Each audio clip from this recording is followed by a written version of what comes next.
आता पाहूयात मुंबई पुण्यातल्या टॉप 9 बातम्या।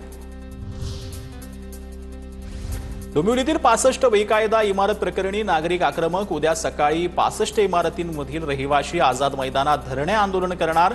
कल्याण डोंबिवली पालिकेची कारवाई करणार असल्याची दुसरी नोटीस।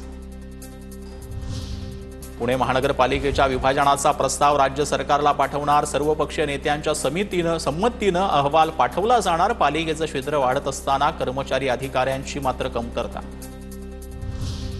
पुण्यात 2,500 विना तिकीट प्रवाशांवरती पीएमपीएलची कारवाई। 2 महिन्यात 2,578 फुकट्या प्रवाशांकडून आकारला 12,89,000चा दंड।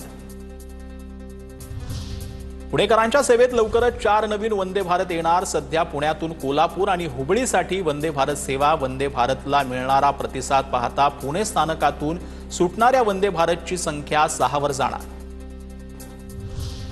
पुण्यातील गुडलक कॅफेचा परवाना तात्पुरता निलंबित। बनमस्क्यामध्ये काचेचे तुकडे आढळल्याने अन्न औषध प्रशासनाची कारवाई। त्रुटी दूर होईपर्यंत परवाना निलंबित। मुंबईत 51 कबूतरखान्यांपैकी सर्वाधिक 10 कबूतरखाने मालाडमध्ये। कबूतरांच्या विष्ठेमुळे श्वसनाचे आजार होण्याचा धोका। कबूतरखाने तातडीने बंद करण्याची मागणी।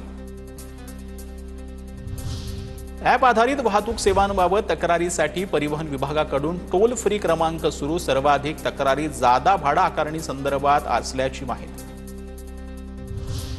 MMRCL कडून मुंबईमध्ये नवीन भूमिगत मेट्रो लाईन आकाराचा प्रस्ताव। 17.5 किमी लांबीचा हा मार्ग अनेक डेपो ते गेटवे ऑफ इंडिया पर्यंत जाणार। ही line metro line 4, aqua line 3, mono rail Byculla आणि CSMT सारख्या उपनगरीय रेल्वे स्थानकांना जोडणार।